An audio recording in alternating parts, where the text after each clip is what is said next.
تو بہت سے لوگ یہ سمجھتے ہیں CIA کے ساتھ وہ کام کرتے ہیں. چنانچہ حسین حقانی صاحب نے جو بائیڈن انتظامیہ کو بتایا یہ صورتحال ہے, ان کے ساتھ کچھ لوگ آئے اور بعض ذرائع یہ دعویٰ کرتے ہیں کہ وہ CIA کے لوگ تھے, وہ نواز شریف سے ملے اور یہاں سے بلاول گئے. چنانچہ یہ معاہدہ طے پا گیا. اس معاہدے میں یہ ہے کہ یہ 20 سیٹیں دی جائیں گی اور انہی 20 سیٹوں کے نیچے شہروں کے نام میں نے لے دیے, شاید ایک آدھ رہ گیا ہو جی, بکر اور کاڑا, باقی تو یہ میں نے آپ کو بتا دیا. جی صوبائی اسمبلی کی دو سیٹیں انہیں دی جائیں گی. جی. اس کا دوسرا حصہ یہ ہے کہ جون تک یہ نظام چلانے کی کوشش کی جائے گی اور یعنی یہ الیکشن نہیں ہونے دیے جائیں گے اس سے پہلے, جون سے پہلے, اگلے سال جون سے پہلے. اور تیسری بات یہ ہے کہ 2028 میں پیپلز پارٹی کا یعنی بلاول بھٹو کو وزیر اعظم بنانے کی کوشش کی جائے گی. یہ ہے جناب معاہدہ اور امریکہ اس کا گارنٹر ہے. اب تک یہ کہا جا رہا تھا کہ قطر ضامن ہے, لیکن قطر کی تو کوئی مطلب گارنٹی کی اتنی بڑی حیثیت نہیں ہے, تو امریکہ ہی اس کا ضامن ہے. اور حسین حقانی صاحب نے اس میں آخر کار مرکزی کردار ادا کیا اور انہی کا رابطہ ہے امریکی انتظامیہ کے ساتھ. صحیح, ٹھیک ہے. خبر تو بہت ہی بڑی ہے ارون صاحب جو آج آپ نے پروگرام کے آغاز پر ہی سامنے رکھ دی ہے لوگوں کے. ایک بڑی ملاقات عمران خان صاحب سے بھی تو ہوئی ہے آپ کی, کیا آپ کو اپنے تمام سوالوں کے جوابات مل گئے ہیں جو آپ ہمیشہ اٹھاتے ہیں؟ آپ پوچھیں نا, میں بہت سی باتیں ہوئیں تو میں بتاتا ہوں. اچھا, پہلے تو یہ بتائیے کہ جب آپ عمران خان صاحب سے ملنے گئے تو انتظام کیسا تھا ملاقات کا پیغام کیا خان صاحب نے خود دیا یا کسی نے پیغام پہنچایا کہ خان صاحب سے مل لیجئے؟ جی, انہوں نے مجھ سے رابطہ کیا, انہوں نے اپنا ایک سے زیادہ مرتبہ رابطہ کیا, پھر وہ مصروف ہو جاتے تھے کہیں. میں صبح بعد میسیج ہوتا تھا, میں میسیج دیتا تھا, پھر ان کا میسیج آتا تھا, پھر وہ سارا دن مصروف رہتے تھے, پھر رات کو بات ہوتی تھی. پھر میں نے کہا عید کے بعد ملیں گے, تو پھر فائنلی خیریت طے پا گیا کہ عید کے بعد ملیں گے. پھر دو دوست جو ہیں وہ مصر ہوئے, وہ جانا چاہتے تھے اور میرا بھی خیال تھا کہ انہیں جانا چاہیے, تو وہ ایک دوست جو ہیں وہ ایک اور صاحب کو بھی ساتھ لے آئے. اس لیے بہت تفصیل کے ساتھ گفتگو نہیں ہو سکی, لیکن جو بہت میرے خیال میں ضروری باتیں تھیں وہ میں نے ان سے پوچھ لی. اچھا, پہلی بات تو یہ ہے کہ ٹیلی فون انہوں نے کہا, ہم لے گئے اندر اور بڑے ہی واز ویری ریلیکس, بہت ہی یعنی آسودہ تھے, بڑے مطمئن بیٹھے تھے, اور باس کی شرٹ پہنی ہوئی تھی سفید اور ٹراؤزرز پہنے ہوئے تھے بلیک, اور ریلیکس تھے بالکل. لیکن پھر انہوں نے کہا ٹیلی فون دے دیں, تو خیر میں نے فٹافٹ کہا کہ ہاں لے لیں, اس میں کوئی حرج نہیں. میں سمجھ گیا, بلکہ میں نے ان سے پوچھا بھی کہ ڈی بگنگ کا کوئی انتظام کیا ہے. انہوں نے کہا کوشش کر رہے ہیں, مطلب یہ کہ گفتگو نہ سنی جا سکے یہاں پہ. اچھا, پھر گفتگو شروع ہوئی سیٹوں کے اس مسئلے پہ کہ یہ ٹکٹوں کا کیا کریں گے.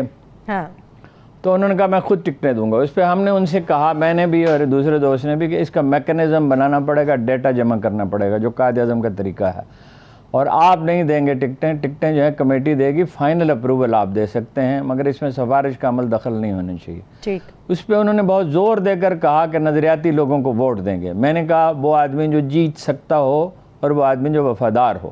صحیح. میرا نہیں خیال کہ سب نظریاتی لوگوں کو دے سکیں گے کارکنوں کو, لیکن بہرحال اب ان کی تعداد زیادہ ہوگی. ہی واز ویری کانفیڈنٹ کہ اگر الیکشن ہوتے ہیں تو وہ جیت جائیں گے, انہیں کوئی اس میں شبہ نہیں تھا. پھر ان سے پوچھا کہ بھئی اپنی حفاظت کا کیا بندوبست کیا ہے. انہوں نے کہا کہ وہ وہاں سے لوگ آئے ہیں. یہ میں خیر ان سے پہلے ٹیلی فون پہ بھی پوچھ چکا تھا, وہاں سے لوگ آئے ہیں فرنٹیئر سے, اور وہ حفاظتی انتظامات کریں گے. باقی یہ ہے کہ زندگی موت تو اللہ کے ہاتھ میں ہے, جتنا میں بندوبست کر سکتا ہوں وہ میں نے کر لیا. اچھا. پھر میں نے کچھ نکات اٹھائے, مثلا یہ کہ بھئی آپ کا میڈیا کا معاملہ ہمیشہ ہی کیوں خراب رہتا ہے. صحیح. اس پہ انہوں نے یہ کہا کہ میڈیا پہ پریشر ہے اور اس پریشر کا ہم کچھ کر نہیں سکتے. جو لوگ ہماری حمایت کر رہے ہیں ان پہ بھی بہت دباؤ ہے شدید, اور وہ پریشان بھی ہیں وہ اس دباؤ کی وجہ سے, اور زیادہ تر میڈیا گروپ تو ہماری مخالفت کر رہے ہیں, غیر جانبدار تو کم ہی ہیں. تو میں نے نام لے کر کہا, مناسب نہیں ہے نام لینا ٹیلی ویژن پہ, کہ فلاں صاحب جو ہیں جنہوں نے ایک ہندو ممبر کو وہ بہت ایسے الفاظ استعمال کیے ٹیلی ویژن پہ نشر ہوئے کہ جو کوئی آدمی دہرا نہیں سکتا. وہاں تو خیر میں نے وہ لفظ استعمال کیا, انہیں بتایا, خاتون کے ساتھ بھی کیا. تو انہوں نے تسلیم کیا کہ ہاں وہ اس کے لیے موضوع آدمی نہیں ہے. پھر دوسرے آدمی کا ذکر ہوا, پھر انہوں نے کہا کہ ہاں آپ ٹھیک کہتے ہیں وہ بھی موضوع نہیں. میں نے کہا وہ ذہین آدمی ہیں, لیکن وہ کسی اور کام, جس کام کے لیے وہ ہر آدمی کا ایک کام ہوتا ہے, اس کام پہ ان کو لگائیں. اس پہ انہوں نے اتفاق کیا. اور پھر یہ کہا مجھے کوئی نام بتائیں. میں نے کہا میں آف ہینڈ نہیں بتا سکتا, میرے ذہن میں نہیں تھا کہ آپ مجھ سے پوچھیں گے, لیکن میں سوچ کے بتا سکتا ہوں, کوئی اور بھی بتا سکتا ہے. کوئی موضوع, اور میڈیا کے ساتھ آپ کے خوشگوار مراسم ہونے چاہیے. یہ کیا بات ہے کہ آپ کو کوئی ایک آدمی بھی نہیں ملتا اس قسم کا. صحیح. تو یہ پھر فیصل آباد کی سیٹ کا اتفاق سے ذکر ہوا, راجہ ریاض والے کا, کہ وہاں کس کو اپنا کھڑا کرنا ہے. تو وہ میں نے نام لیا تو انہوں نے کہا ہاں ٹھیک ہے. وہ صاحب اتفاق سے وہاں موجود تھے. انہوں نے کہا ہاں ٹھیک ہے, اور ان سے انہوں نے کہا کہ آپ کام شروع کر دیں. اور انہوں نے کہا کہ میں نے آپ سے کہا تھا کہ سینیٹر کا جب الیکشن ہوا تھا, ایک ہوا تھا نا, آپ کو یاد ہے, چودھری سرور جس میں جیتے تھے, کہ یا تو میں جیت سکتا ہوں, اور 13 میں آپ کے کہنے پہ میں نے سیٹ چھوڑ دی تھی. اس وقت بھی آپ کو صحیح اطلاعات نہیں دی گئی تھی, تو 18 میں بھی, اور سرور جیت گئے.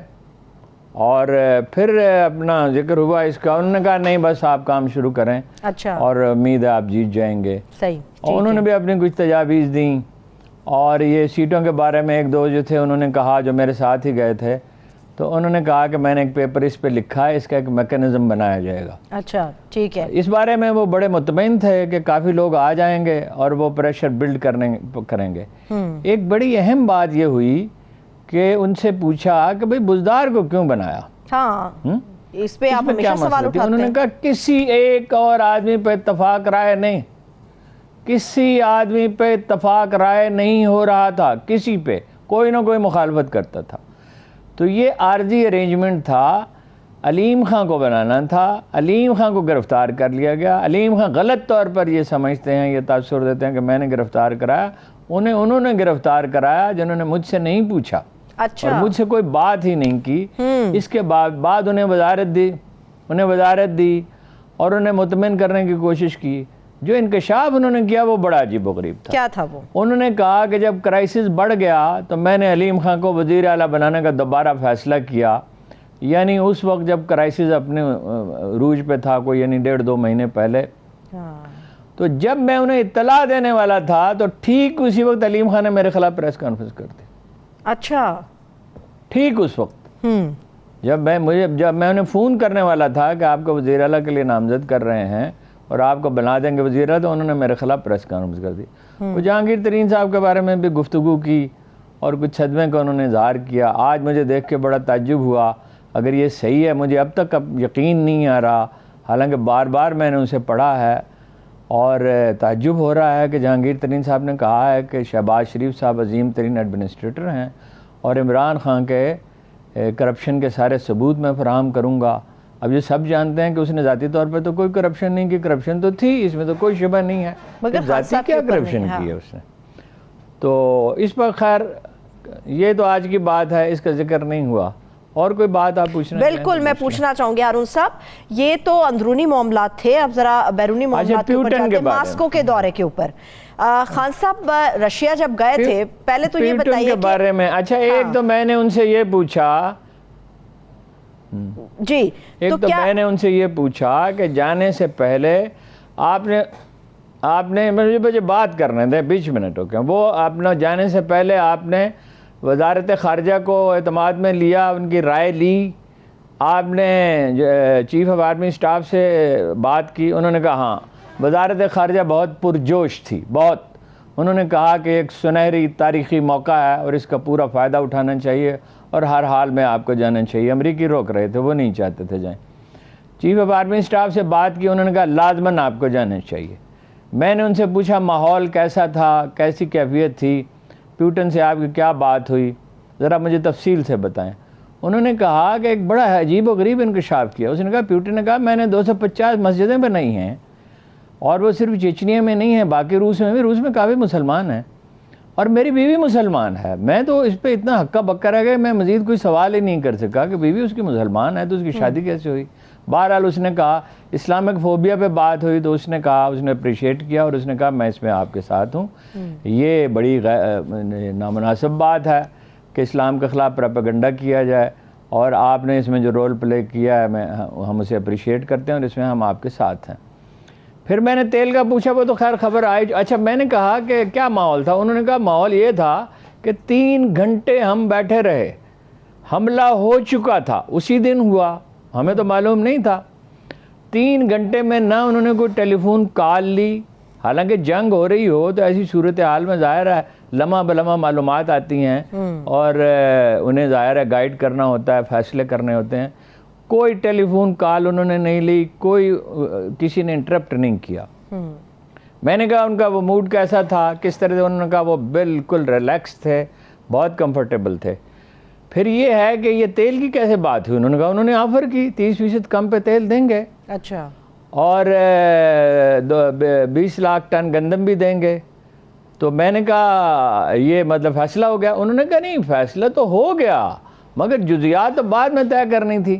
لیکن جب میں واپس آیا تو مجھے کہا گیا کہ بھئی یہ آپ نے کو اس کی یوکرین کی مذمت کرنی چاہیے, اور میں نے تو انکار کر دیا کہ انڈیا نے نہیں کی ہے, تو میں کیسے مذمت کروں؟ اور پٹرول کا تو معاملہ انہوں نے کہا بیچ میں ہی رہ گیا, اس لیے کہ جب انڈیا نہیں کر رہا تو ہم کیسے کر رہے ہیں؟ اور انڈیا دھڑا دھڑ تیل خرید رہا ہے. تو 30% آج میں نے اس کے فگرز دیکھے ہیں, کوئی $22 بلین کا تیل ہم خریدیں گے. اچھا. تو 30% آپ دیکھ لیں کہ اس میں کتنا بنتا ہے, $6 بلین سے زیادہ بنتا ہے. اس کی سیونگ ہو سکتی ہے کہ سب خریدتے, سارا تو شاید نہ خریدتے. اور وہ آپ کو IMF والے زیادہ سے زیادہ $2 بلین ایکسٹرا دینے کے لیے تیار ہیں, اور اس کا بھی وعدہ نہیں کیا ہے انہوں نے. ابھی اس کی تفصیلات طے ہوں گی. اور سعودی عرب سے بھی کمٹمنٹ نہیں ملی ہے.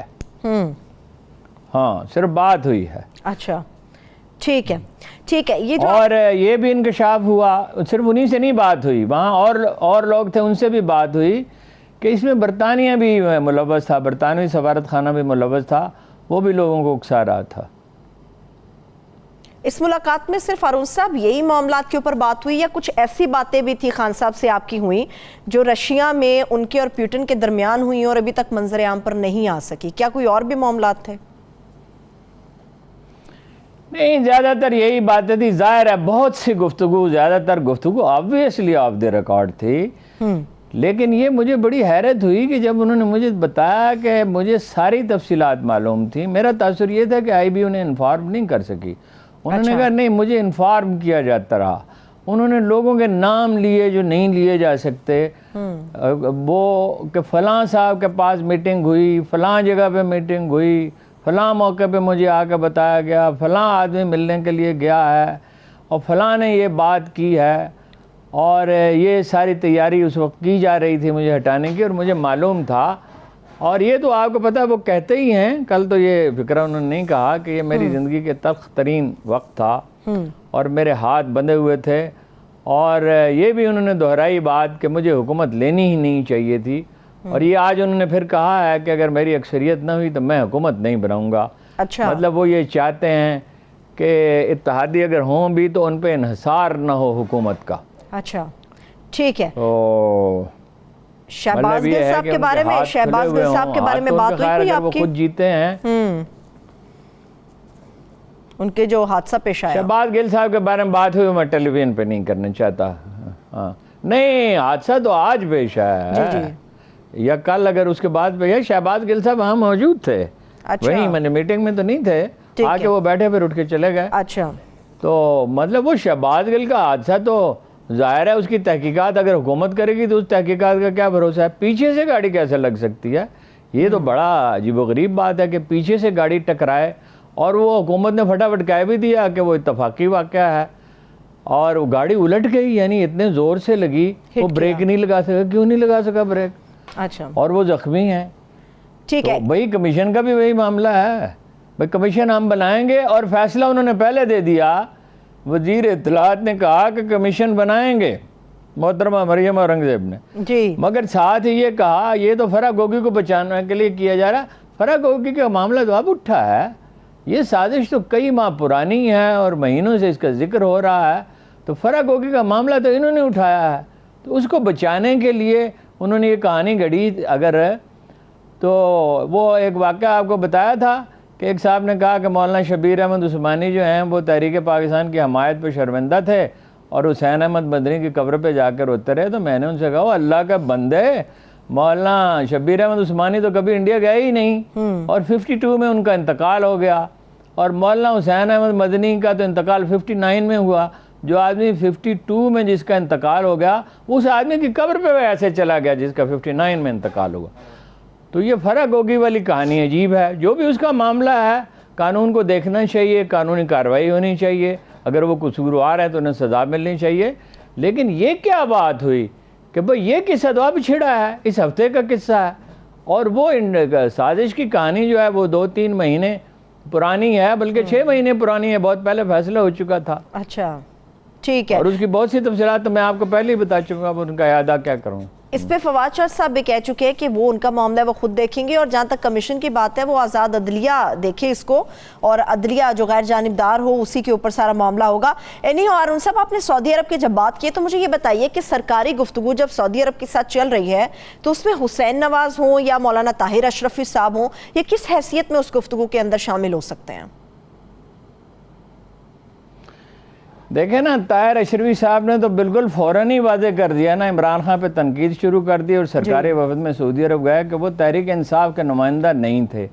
ان کے بارے میں نے کوئی بات نہیں کی. میں نے بہت پہلے عمران خان صاحب سے کہہ دیا تھا کہ آپ اور بھی لوگوں کے بارے میں آپ کو پتہ ہے, میں نے ہمیشہ متنبہ کرتا رہا کہ بھئی یہ نہ کیجئے گا آپ, جب وہ ان کی طرف مائل تھے. لیکن کس نے بنایا انہیں میری سمجھ سے باہر ہے, اور وہ کیسے چلے گئے, کوئی ناقابل فہم ہے. کل تک تو آپ تھے ساتھ عمران خان کے, اور جیسی حکومت ختم ہوئی آپ دوسرے گروپ میں کیسے شامل ہو گئے, اور ان پہ الزامات بھی تراشنے لگے اور عجیب و غریب گفتگو کرنے لگے. صحیح. تو حسین نواز کا عجیب و غریب معاملہ ہے. ایک آدمی جو ہے وہ مفرور ہے, عدالت کے وہ مفرور ہے, وہ سرکاری وفد کا حصہ کیسے بن سکتا ہے؟ اور سعودیوں پہ بھی حیرت ہے کہ انہوں نے اس کو قبول کیا. اگر خشوگی سے متعلق کوئی آدمی ہو, اس کے قتل سے متعلق, اور ہم اس کو ویلکم کریں تو وہ کیسا لگے گا سعودیوں کو؟ مجھے تو بہت اس پہ تعجب ہے. بہرحال حسین نواز کا بڑا حیرت انگیز ہے. اچھا پھر یہ ایک ویڈیو کا معاملہ ہے, اس پہ گفتگو نہیں ہوئی ان سے. یہ بڑا تعجب خیز ہے کہ عمران خان کی ویڈیو یہ ہم 15 برس سے سن رہے ہیں. 2 بار تو ایسا ہوا کہ میں نے کالم لکھا اس پہ تو رک گیا. ایک بار قاضی حسین احمد صاحب نے مجھے بتایا, ایک دفعہ حفیظ اللہ خان نے بتایا.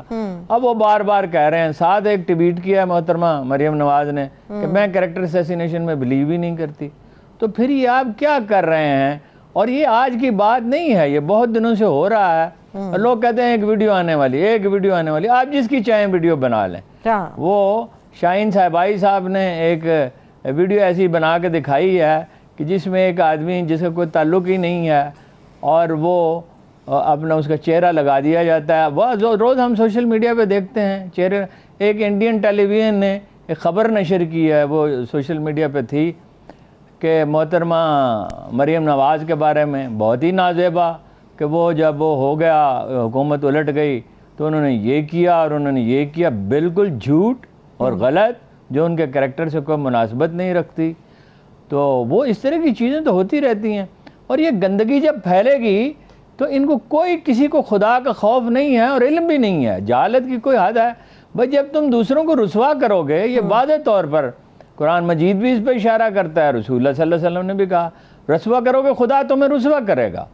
ایک ذاتی زندگی دیکھیے نا, جو غلیظ ترین جرم ہے اس میں 4 عینی گواہ طلب کیے جاتے ہیں عدالت میں, 4 عینی گواہ.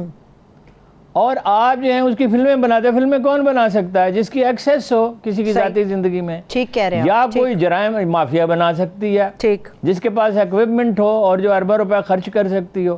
مشرف کے زمانے میں بھی یہ پلان ہوتا رہا, اب بھی ہوتا رہا. اب ادھر پی ٹی آئی والے بھی دھمکی دے رہے ہیں کہ ہمارے پاس بھی ایک ہے. وہ بھی اللہ سے ڈرو یار. کوئی اس معاشرے کو تم یورپ سے بھی بدتر کر دو گے, امریکہ سے بھی بدتر کر دو گے, اتنی غلاظت پھیل جائے گی, باقی بچے گا کیا؟ سیاست تو رہی الگ, حکومتیں تو بنتی بگڑتی رہیں گی, اور پاکستان سلامت رہے گا. پاکستان کے دفاع کو تو اب کوئی خطرہ نہیں ہے. اگرچہ پچھلے 10 دن سے دھمکی دے رہے ہیں, ایئر چیف بھی انڈیا کے اور دوسرے لوگ بھی دھمکی دے رہے ہیں, ہم کارروائی کریں گے اور یہ کریں گے وہ کریں گے. کارروائی نہیں کر سکتا, کرے گا تو بہت بری طرح پچھتائے گا. تو لیکن یہ آپ معاشرے کو اتنا اخلاقی طور پہ کھوکھلا کر دیں گے, کوئی شرم و حیا نام کی چیز ہی ایسا لگتا ہے رہ نہیں گئی. اور مجھے رسول اللہ صلی اللہ علیہ وسلم کا قول مبارک یاد آیا کہ بے شرم اپنی مرضی کرے, اور جب وہ اپنی مرضی کرے گا تو پھر وہ اللہ تعالیٰ کے رحم و کرم پہ ہوگا, پھر اس کے ساتھ کوئی روح رعایت نہیں ہو سکتی. اور آپ اس معاشرے کو کتنا پست کر دینا چاہتے ہیں. بریک سے واپس آ کے اس پہ بات کرتے ہیں. قرآن مجید کہتا ہے کہ انسانوں کو بہترین صورت میں پیدا کیا گیا, بہترین صورت میں پیدا کیا گیا، لیکن پھر ان میں سے بعض کو جو ہے اسفل السافلین بنا دیا گیا، غلیظ سے غلیظ ترین۔ آپ اس معاشرے کو، اس میں پہلے ہی کم ظلم نہیں ہے اور کم بے شرمی اور بے حیائی نہیں ہے، چھوٹی بچیوں کے ساتھ جاتی کے واقعات ہوئے ہیں، بچوں کے ساتھ ہوئے ہیں، اب آپ اس کو کہاں لے جانا چاہتے ہیں؟ چلیں میں بریک سے واپس آ کے ہارون صاحب اس کو کنٹینیو کرتی ہوں، ایک بریک لے لیتے ہیں، بریک سے واپس آئیں گے۔ یہ جو ویڈیوز والا معاملہ ہے دونوں طرف سے، حکومت ہو یا پھر تحریک انصاف ہو، یہ لوگ سمجھتے ہیں کہ یہ انتقام ہے اور انتقامی کارروائیاں ہیں۔ انتقامی کارروائیوں کے بارے میں اس وقت ہماری سیاست میں چیزیں چل رہی ہیں، جو اقدامات اٹھائے جا رہے ہیں، جو اس زمرے میں آ رہے ہیں، اس پہ ہارون صاحب کا تجزیہ لیں گے۔ بریک کے بعد ہمارے ساتھ رہیے۔ بریک کے بعد ایک بار پھر سے پروگرام میں ہم آپ کو خوش آمدید کہیں گے۔ بریک پر جانے سے پہلے ہارون صاحب آپ نے بھی ویڈیوز کا ذکر کیا، چیئرمین پی ٹی آئی نے بھی ویڈیو کا ذکر کیا کہ میرے بارے میں ایک ویڈیو تیار کی جا رہی ہے جو کردار کشی کرے گی۔ انتقامی کارروائیوں کا جو سلسلہ شروع ہوا ہے اس میں حکومت نے جو فیصلہ کیا فوراً فنڈنگ کیس کو لے کے کہ 80 تحقیقات کی جائیں گی، اس فیصلے کو آپ کس طرح سے دیکھ رہے ہیں؟ ایک بات میں آپ کو بتا دوں اس پر تبصرہ کرنے سے پہلے، وہ یہ ہے کہ میں نے انہیں تاریخ سے کوئی 2-3 مثالیں دیں کہ ایک لیڈر پاپولر ہوتا ہے، اس کے حق میں بڑی ویو ہوتی ہے، اس کے باوجود وہ سازشوں کا شکار ہو جاتا ہے۔ وہ ٹیم کا مسئلہ تو تھا ہی، ظاہر ہے وہ تو بار بار پوائنٹ آؤٹ کیا جاتا ہے کہ ٹیم اچھی ہونی چاہیے، اور اس کو جتنا پولائٹلی کہا جا سکتا تھا مگر پوری طرح جامع طور پر ان سے کہا گیا۔ تو ایک انہیں میں نے کہا کہ دیکھیے ماؤ زے تونگ جو تھا وہ ایموشنلی کوئی بہت سٹیبل آدمی نہیں تھا، کرزمیٹک بہت تھا، پاپولر بہت تھا، غیر متنازع وہ لیڈر تھا، لیکن وہ کبھی اعتدال پسندوں کی طرف مائل ہو جاتا تھا، کبھی انتہا پسندوں کی طرف مائل ہو جاتا تھا۔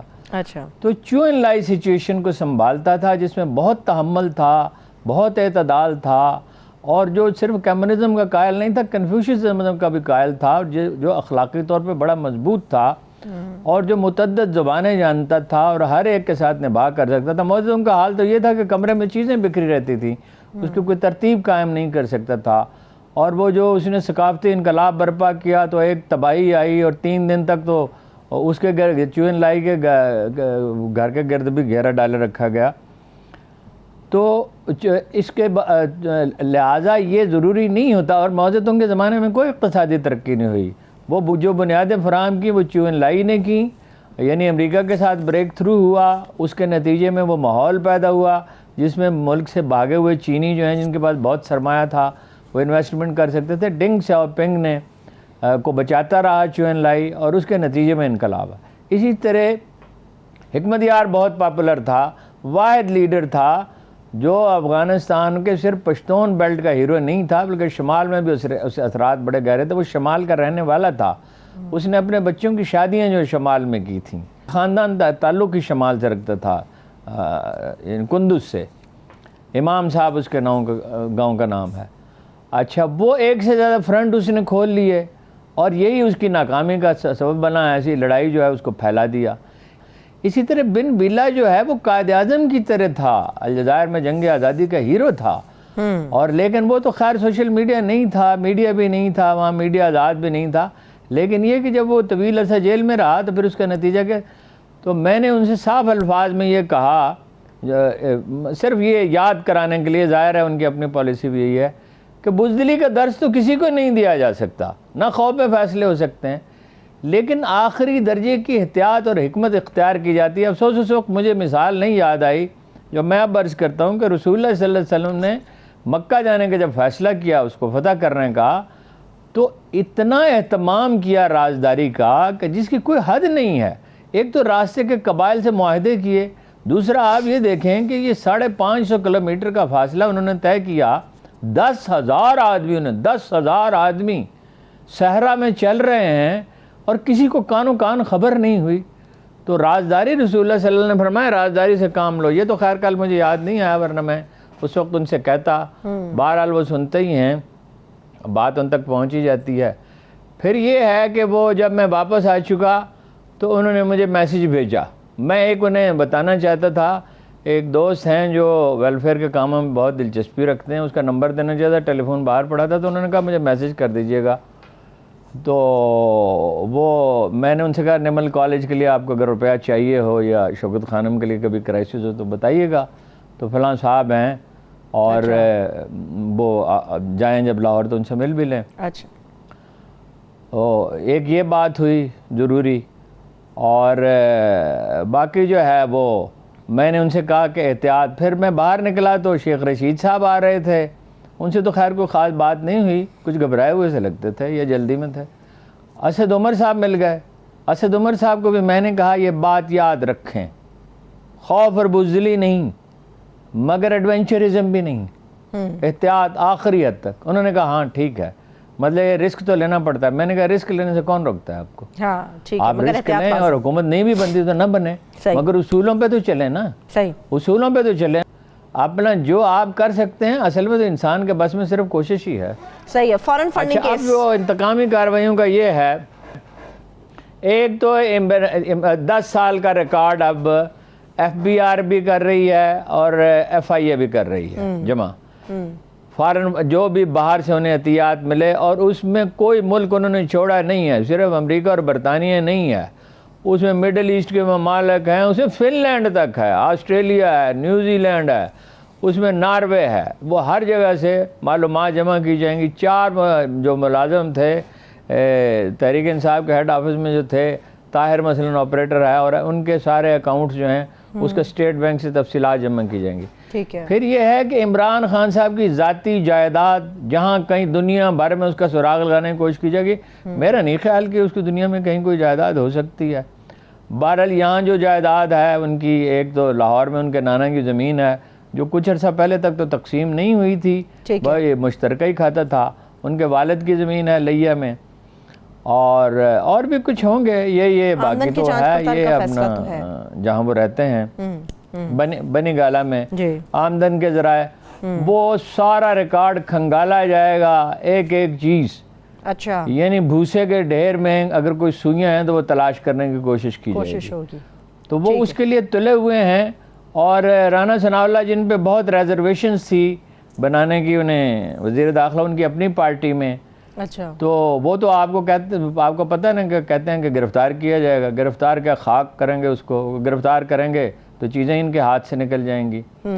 اور باقی یہ ہے کہ گورنر وہ ہے ڈٹا ہوا ہے. عجیب بات ہے, پنجاب کے گورنر, اس نے کہا کہ بھئی جج کے خلاف ریفرنس بھی بھیجا جائے گا. بہت بڑا ایشو بنا ہوا ہے. اور جناب یہ اپنا جو وزیر اعلیٰ جو ہے یہ غیر قانونی ہے, حمزہ شہباز, تو اس پہ جواب کس نے دیا ذرا غور فرمائیے. طلال چودھری نے کہ ایک حوالدار اور 4 سپاہی تو اسے اٹھا کے باہر پھینک دیں. یہ جو ایک دوسرے کو اٹھا کے باہر پھینکنا ہے, یہ ان کی سمجھ میں نہیں آ رہا. اور طلال چودھری جیسے لوگوں سے اگر آپ بیان دلوائیں گے, اور ادھر میں کہوں گا شہباز گل صاحب کو اللہ تعالیٰ صحت دے, کہ اگر آپ اس طرح کے لوگوں کو اپنا ترجمان مقرر کریں گے تو اس سے کشیدگی اتنی بڑھ جائے گی کہ چیزیں ہاتھ سے نکل جائیں گی, کسی کے ہاتھ میں نہیں رہیں گی. اور میں آپ کو ذمہ داری سے بتا سکتا ہوں کہ پولیس نہیں کنٹرول کر سکتی. پولیس ہے کتنی سارے ملک میں. اور پھر یہ ہے کہ فوج کو مداخلت کرنی پڑے گی. اور یہ بھی میں آپ کو بتا دوں کہ اس کی تیاری کر لی گئی ہے. یعنی یہ تو نہیں ہوگا کہ مارشاء اللہ لگے گا. مارشاء اللہ کے لیے تو حالات سازگار ہی نہیں ہے, نہ لگانا چاہتے ہیں وہ مارشاء اللہ.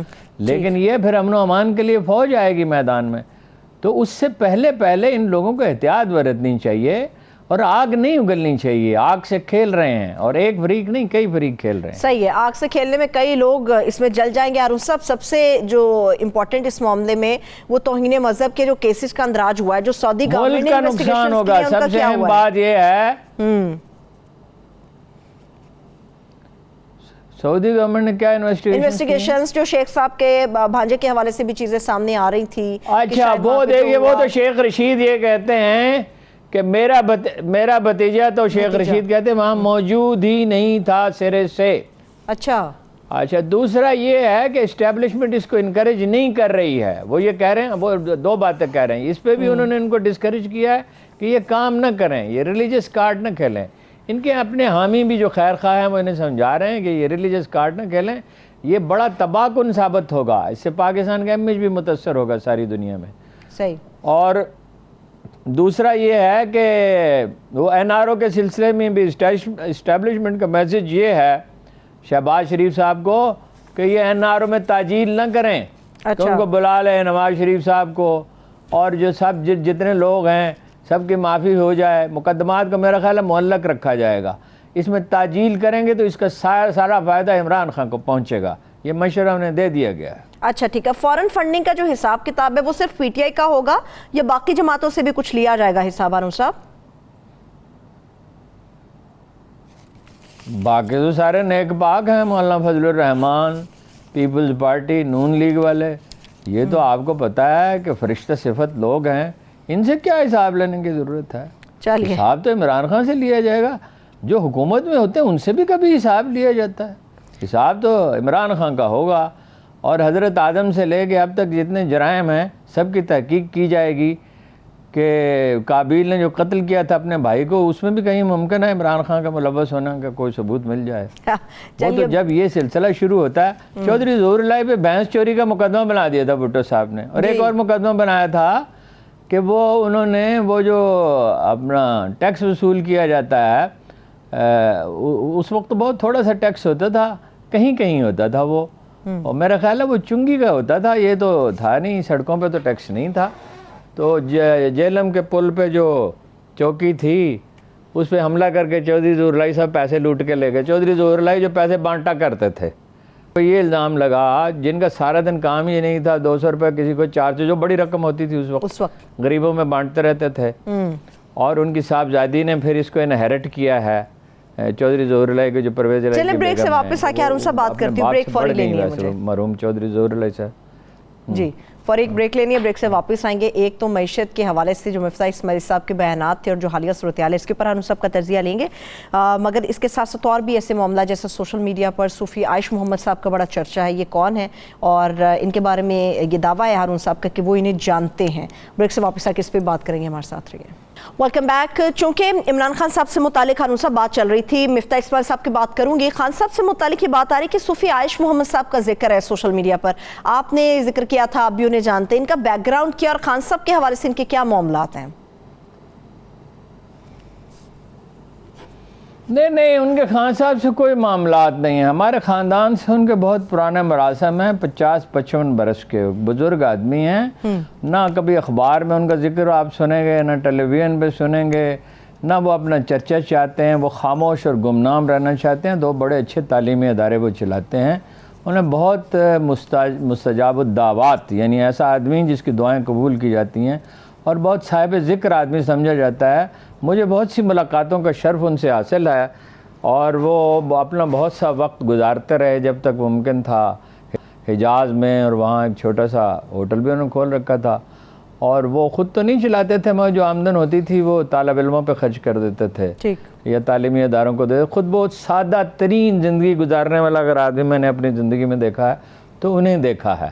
وہ سب سے سستی چپل پہنتے ہیں, سب سے سستا لباس پہنتے ہیں, اگرچہ لباس صاف ہوتا ہے. اور میں نے اپنی زندگی میں اتنا کوئی حلیم متبع آدمی نہیں دیکھا. یعنی دوسری مثال پروفیسر احمد رفیق اختر کی ہو سکتی ہے, اور وہ واحد آدمی ہے جب ان کا ذکر کیا جاتا ہے پروفیسر صاحب کے سامنے تو وہ کہتے ہیں وہ واقعی فقیر ہیں. وہ ایک بہت بڑے بزرگ ہو گزرے ہیں, صوفی عبداللہ, ان کے شاگرد ہیں, اور زمیندار خاندان سے ان کا تعلق ہے. لیکن انہوں نے اپنی زندگی ذکر و فکر میں اور تبلیغ میں اور درس قرآن میں اور یہ بچوں کو پڑھانے میں صرف کرتی. دور دور سے لوگ ان کے پاس جاتے ہیں. مامو کانجن میں ان کا ایک تعلیمی ادارہ ہے, کراچی میں ہے, جہاں بھی ہوں دور دور سے لوگ جاتے ہیں ان کے پاس دعا کے لیے. تو وہ کچھ عمران خان کے بارے میں رائے, وہ خراب رائے کا اظہار کر رہے تھے. مجھے کسی نے اطلاع, سوشل میڈیا پہ اتنا چرچا نہیں ہے, وہ ایک چھوٹے سے گروپ میں ہے. اچھا, وہ رائے ان کی کچھ زیادہ اچھی رائے نہیں دے رہے تھے. میرے بھائی سے ان کی بہت پرانی دوستی ہے, وہ بھی فیصل آباد سے ان کا تعلق ہے, میرے خالد بھائی کا. تو وہ اپنا بہت ہی نادر روزگار آدمی ہے. میں ان کے بارے میں لکھ دوں گا کہ وہ کیا ہے, وہ ٹیلی ویژن پہ تفصیل نہیں بتائی جا سکتی. تو وہ انہوں نے کوئی شکایت کی عمران خان کے بارے میں تو دوستوں سے, تو پھر انہوں نے کہا آپ استخارہ کریں. انہیں یہ مشورہ دیا گیا کہ آپ استخارہ کریں اور پھر آپ اپنی رائے دیں. وہ استخارے کے بعد انہوں نے کہا کہ میں نے انہیں خواب میں دیکھا, بڑی اچھی حالت میں ان سے گلے ملا, اور میرا دل ان کے بارے میں بالکل صاف ہو گیا ہے, اور میں ان کے بارے میں بہت اچھی رائے رکھتا ہوں, اور میں ہر وقت ان کے لیے دعا کرتا ہوں. اب یہ ان کا یہ کہنا کہ میں ہر وقت ان کے لیے دعا کرتا ہوں, یہ بڑا حیرت انگیز ہے. اس لیے کہ تو ایسے آدمی ہیں کہ جو بادشاہوں کی بھی پرواہ نہیں کرتے. گنتی کے 3 آدمی میں نے ایسے دیکھے ہیں زندگی میں. ایک شاہراہ ریشم کے قریب ایک اگی گاؤں میں ایک صاحب تھے, پتہ نہیں اب وہ اللہ کرے زندہ سلامت ہوں، ان سے لوگ بہت انسپائر تھے، اور میں بھی گیا تھا ان سے ملنے کے لیے. ٹھیک ہے. یہ صوفی اور پروفیسر جدید علوم سے زیادہ تعلق نہیں ہے صوفی صاحب کا، لیکن یہ ہے کہ اب ان کے حوالے سے، اور وہ جب ان کی بات جو ہے ان کے مکتب فکر میں بہت ہی توجہ سے سنی جاتی ہے. جب وہ کوئی رائے دے دیتے ہیں، ایک فکرہ بھی کسی کے بارے میں کہہ دیں تو ہزاروں لاکھوں آدمی اس سے متاثر ہوتے ہیں، اور وہ بائی ورڈ آف ماؤتھ ان کی بات پہنچتی ہے. صحیح. وہ ٹیلی فون بھی کم استعمال کرتے ہیں بہت جب ضروری ہوتا ہے. ٹھیک ہے. ابھی ہارون صاحب وقت بہت ہی کم رہ گیا. میرے پاس مفتاح اسماعیل صاحب کا ایک کلپ تھا جس میں وہ دعویٰ کر رہے تھے کہ جب ہم گورنمنٹ میں آئیں گے، نون لیگ گورنمنٹ بنائے گی، یہ بھی سستا ہوگا، یہ بھی سستا ہوگا، بجلی کی قیمتیں پرانے پہ آئیں گی، پیٹرول ڈیزل سستا ہو جائے گا، کہ دودھ اور شہد کی نہریں بہہ جائیں گی. آپ کلپ وغیرہ کا آپ کے پاس ٹائم نہیں ہے جی. اب لیکن گورنمنٹ میں آتے ہیں ان کی حالت کیا ہے؟ معیشت کی کیا صورتحال ہے؟ کچھ بھی نہیں. میں نے جو ان کو آپ کو جو بتایا تھا نا ان کے بارے میں، جو کچھ میں نے عرض کیا تھا ان کے بارے میں، آج جن لوگوں نے ان کے ساتھ کام کیا ان میں سے بعد سے میں نے گفتگو کی. اچھا. انہوں نے بالکل یہی کہا، بچوں جیسی آتے ہیں، سیریس ہوتے نہیں ہیں، بالکل نیرو پرسپیکٹیو ہے، اپنی کمیونٹی کے بارے میں سوچتے ہیں یا کراچی کے بزنس مین کے بارے میں سوچتے ہیں. سیریس گفتگو کرتے کرتے لطیفہ سنانا شروع کر دیتے ہیں. تو وہ اسحاق ڈار صاحب انہیں کنٹرول کر رہے ہیں ادھر سے. اور اکانومی میں کوئی بڑی پیش رفت کی توقع نہیں ہے. 15% تو حکومت پاکستان لے رہی ہے بینکوں سے سود پہ پیسہ، تو وہ کہاں سے ادا کریں گے 15%؟ اور بزنس مین کو ظاہر ہے 18% پہ ملے گا، اور چھوٹے بزنس مین کو 21-22% پہ ملے گا. تو اکانومی چلانا ان کے بس کی بات نہیں ہے. وہ بہت ہی سادہ لو آدمی ہیں. وہ صرف میں نے جیسے پہلے کہا تھا، وہ لوگوں نے اس کی تصدیق کی، وہ کاروبار کر سکتے ہیں، کراچی کے بزنس مین کو فائدہ پہنچا سکتے ہیں، اپنی کمیونٹی کے لیے کام کر سکتے ہیں. چلیے انشاءاللہ تعالی اس پہ تفصیل کے ساتھ بات کریں گے. کر سکتے ہیں. اس سے بہتر ہے اسحاق ڈار کو بلا لیا جائے آج. جی. اور شہباز شریف بھی اکانومی کو زیادہ نہیں سمجھتے، ان کے بھائی نواز شریف تو کچھ نہ کچھ سمجھتے. ٹھیک ہے. بہت شکریہ. تھینک یو سو مچ. ہمیں تمام دیکھنے والوں کو شکریہ. اپنا خیال رکھیے. مجھے اجازت دیجیے. خدا حافظ.